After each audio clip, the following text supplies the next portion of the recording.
Recién ahora entiendo por qué Tanjiro pudo salvar a Giyu de las garras de la Luna Superior 3, porque lo que Tanjiro empuñaba en su mano era la guarda de Kyojuro Rengoku. ¿Cómo iba a permitir que su hermano mayor muriera de la misma manera? El destino te repetirá la misma pregunta una y otra vez hasta que la respondas correctamente. En ese instante, Tanjiro finalmente se volvió digno de ser el pilar del sol. Sin embargo, aquel hombre que lo llamaba sonriendo joven Kamado ya no estaba. En la parada del tren infinito, Tanjiro presenció con sus propios ojos la muerte de Kyojuro.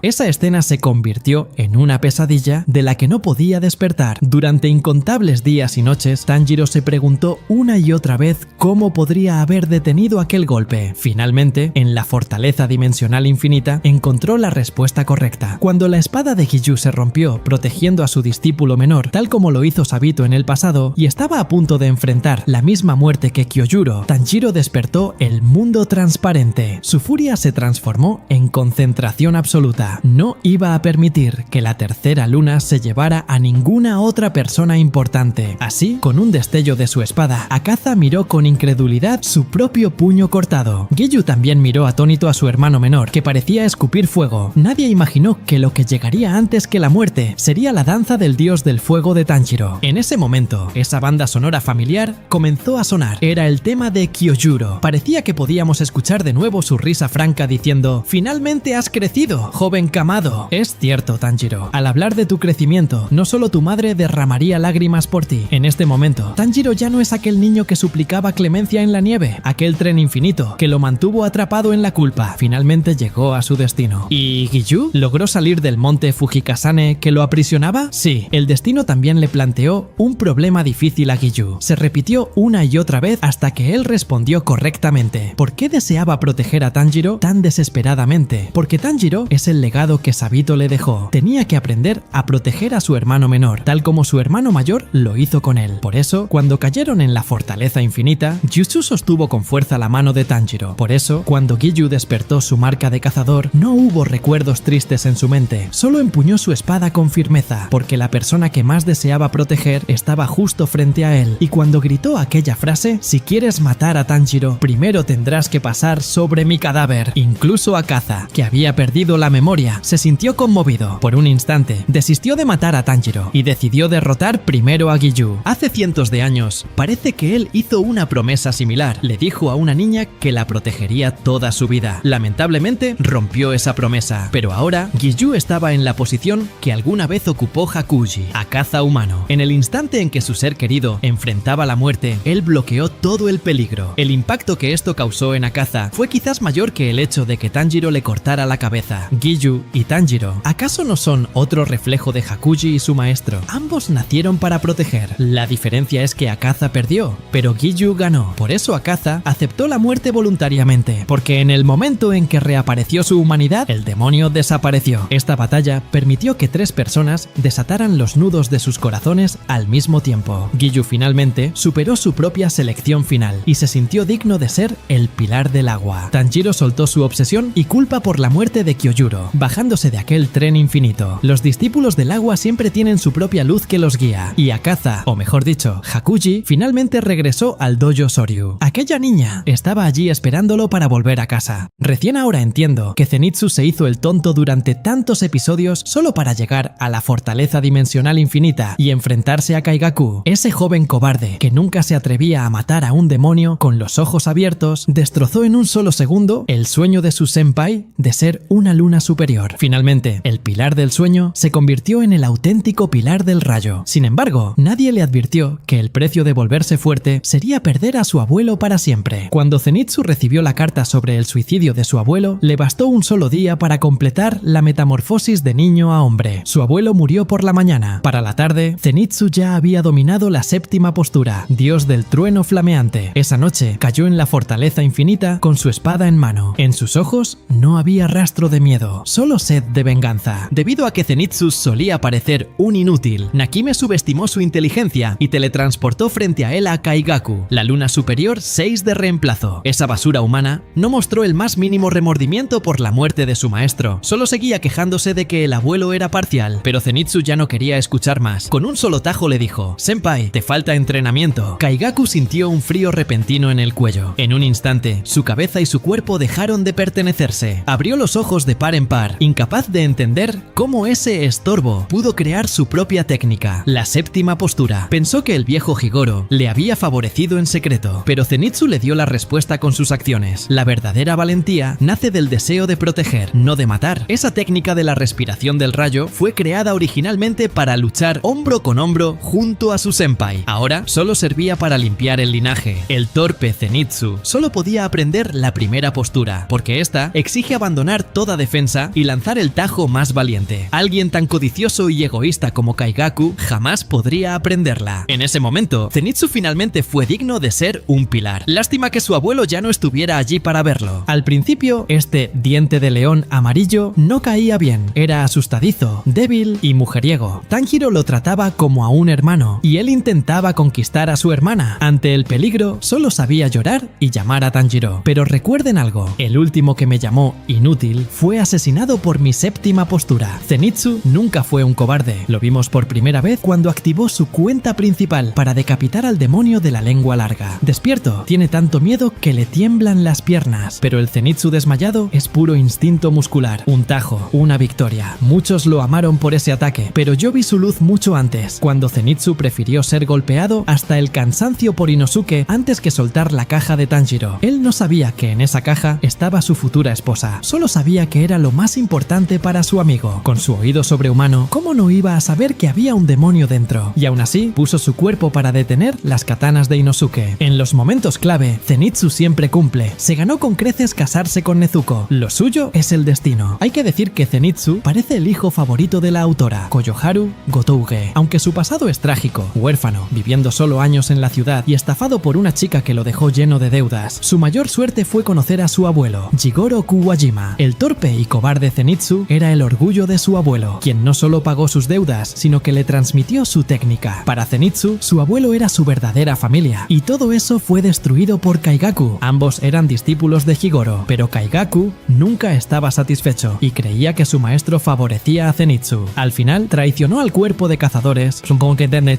para convertirse en una luna superior, provocando que el abuelo se suicidara por la vergüenza. Higoro murió sufriendo un dolor insoportable, solo y desangrándose tras cometer seppuku. Al enterarse, el Zenitsu cobarde murió con él. Mientras otros caían en la fortaleza infinita con pánico, Zenitsu entró con sed de sangre. Él solo, como espadachín, aniquiló a una luna superior, demostrando que el verdadero inútil era Kaigaku. Si Muzan no hubiera muerto, Zenitsu habría sido el pilar del rayo, heredando el legado de su abuelo. Al final de la historia, Zenitsu queda gravemente herido y en coma. En su sueño, su abuelo le dice una frase: «Eres mi orgullo». En ese momento, no hubo un solo cine que no se inundara de lágrimas. Pero Zenitsu, al ver lo mucho que has crecido, no solo tu abuelo está orgulloso de ti. Inosuke no logra entenderlo. Aunque finalmente mató al demonio que quiso ser su padrastro, siente que sigue perdiendo algo constantemente. Ya no necesita gritar «¡Asalto porcino!» y sus manos, antes siempre listas para la espada, comienzan a sentirse extrañas. Cuando vio a Tanjiro, quien para él era como una madre masculina, al borde de la muerte, se dio cuenta de algo desgarrador. Cuando Doma le arrebató la cabeza a su madre biológica, Inosuke perdió a 3 madres en ese mismo instante. Finalmente, de la boca del asesino Doma, escuchó el nombre de Kotoha. Fue la primera vez que oyó el nombre de su madre. Descubrió que no fue abandonado por odio, pero era demasiado tarde. Kotoha murió hace 15 años, devorada por Doma. Inosuke perdió a su madre biológica de nuevo, y ahora sentía que estaba a punto de perder a su cuarta madre, Tanjiro. Por eso, cuando Tanjiro apenas podía respirar, Inosuke sostenía su cabeza con terquedad. En su mente salvaje, no existe el concepto de la muerte definitiva. Pensaba que si Tanjiro moría, le cortaría la cabeza y se la pondría como máscara. Así, Tanjiro estaría siempre con él, tal como lo hizo con la mamá jabalí. Aunque use esa máscara y parezca más un monstruo que un humano, ese es precisamente su vínculo con la humanidad. Tras ser lanzado por un acantilado por Kotoha para salvarlo, fue una jabalí quien lo crió. Sobrevivió gracias al instinto, pero perdió su derecho a ser persona. Su madre jabalí le enseñó a sobrevivir, pero no a ser humano. hermano. Cuando la mamá jabalí murió, el pequeño Inosuke lloró desesperado, incapaz incluso de espantar las moscas de su cuerpo. Al final, solo pudo huir del bosque cargando con la cabeza de la madre que lo crió. Por suerte, encontró a un abuelo en la falda de la montaña. El anciano tenía demencia, pero no lo rechazaba. Como Inosuke no sabía hablar, el abuelo lo abrazaba y le leía libros. Inosuke aprendió rápido, pero como el abuelo era sordo, desarrolló el hábito de gritar, un hábito que conservó en el cuerpo de cazadores y por el que muchos lo veían como un bicho raro. Solo Shinobu Kocho nunca lo despreció. Inosuke no recordaba el rostro de su madre, pero en su mente así es como debía ser una, firme pero amable. Pero la vida de un cazador es cruel. Primero fue Rengoku, quien murió antes del amanecer. Inosuke decía que no lloraba, pero las lágrimas empapaban su máscara. En la batalla final, tras correr 2 horas, encontró a Kanao herida y supo que Shinobu también había muerto. La ira lo consumió, pero Doma, con una fuerza aterradora, le arrebató la máscara. Entonces, Doma mencionó el nombre, Kotoha. Inosuke descubrió la verdad. Su madre huyó de un marido abusivo y buscó refugio en el culto de Doma. Cuando descubrió que Doma comía humanos, intentó escapar y lo lanzó al río para salvarlo antes de ser devorada. Tras la victoria contra Muzan, la paz regresó, pero Inosuke ya no podía seguir engañándose. Sus amigos estaban vivos, pero Tanjiro no pasaría de los 25 años debido a la marca. El destino era inevitable. Años después, Inosuke aprendió finalmente a escribir cartas para el abuelo, pero el anciano ya había fallecido. Poco después, Tanjiro también se fue. Inosuke pasó su vida perdiendo personas. No es que fuera lento de sentimientos, es que nadie le enseñó a procesarlos. Sin embargo, al final encontró a una nueva madre, Nezuko. Ella siempre le explicaba las cosas con paciencia, sin burlarse de su ignorancia. Inosuke siempre será el niño del bosque, pero espero que esta vez pueda ser feliz para siempre.